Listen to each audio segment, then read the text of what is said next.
कांग्रेस की सोच को समझना है तो आपको भारत के संविधान को समझना होगा। जब भारत का संविधान बना था तो फ्रंट पेज गोल्डन कलर का था और इसका जो बॉर्डर था इस पे कमल के फूल बने हुए थे, लेकिन सेकुलरिज्म का कीड़ा काटा और फ्रंट पेज बदल दिया गया, कमल का फूल हटा दिया गया, जो गोल्डन कलर बना हुआ था उसको भी हटा दिया गया। संविधान में टोटल 22 पार्ट है। प्रत्येक पार्ट के पहले एक पिक्चर थी, उसमें एक चित्र बना हुआ था। जो पार्ट 1 है उसके पहले सिंधु घाटी की सभ्यता बनी थी, लेकिन सिंधु घाटी की सभ्यता से भारतीयता की झलक आती है। सिंधु घाटी की सभ्यता दुनिया की सबसे अच्छी सभ्यता मानी जाती है। सिंधु घाटी पे हम लोग गर्व करते हैं, इसलिए पार्ट 1 से सिंधु घाटी की जो सभ्यता का जो चित्र था उसको भी हटा दिया गया।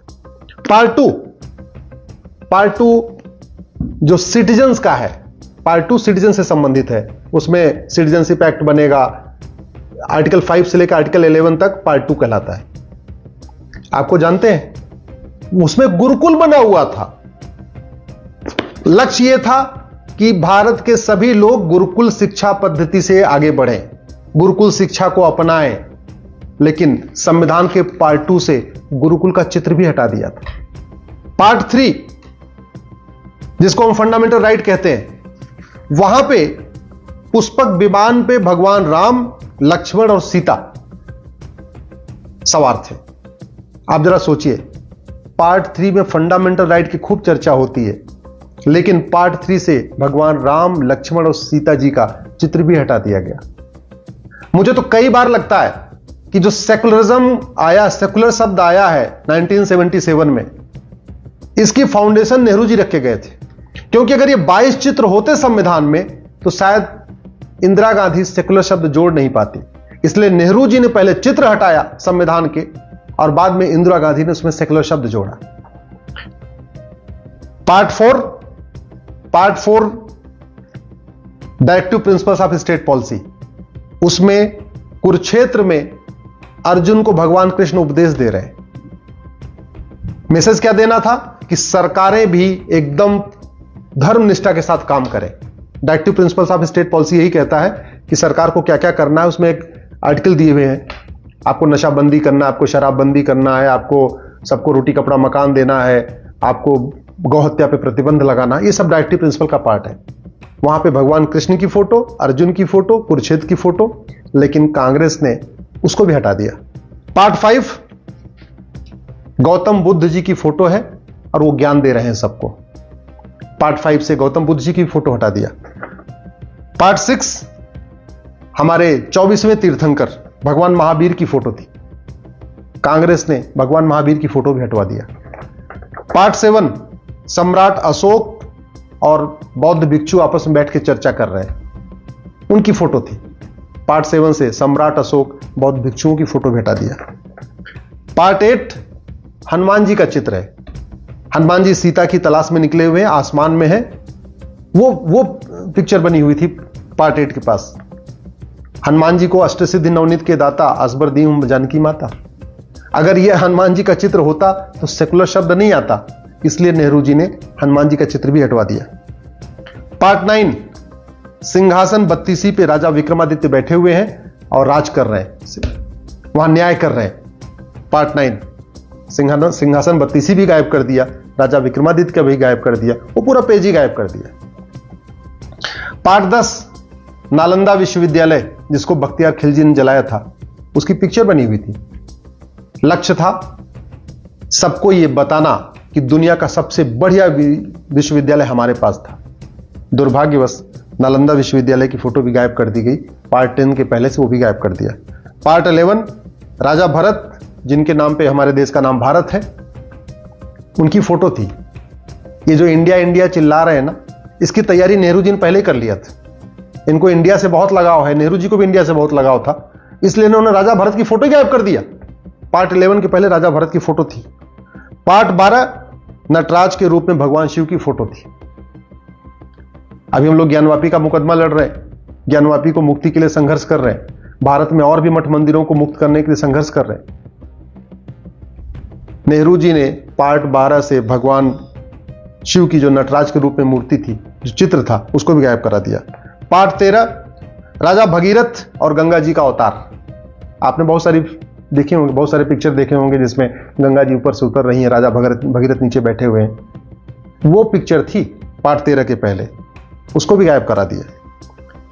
पार्ट 15 मराठा छत्रपति शिवाजी महाराज और गुरु गोविंद सिंह की फोटो थी। अब ध्यान से समझिए, पार्ट 15 इलेक्शन से संबंधित है।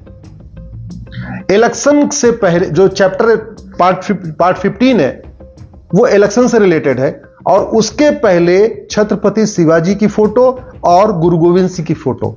उद्देश्य क्या था कि लोग जब वोट देने जाएं तो एक बार छत्रपति शिवाजी को याद करें और एक बार गुरु गोविंद सिंह को याद करें।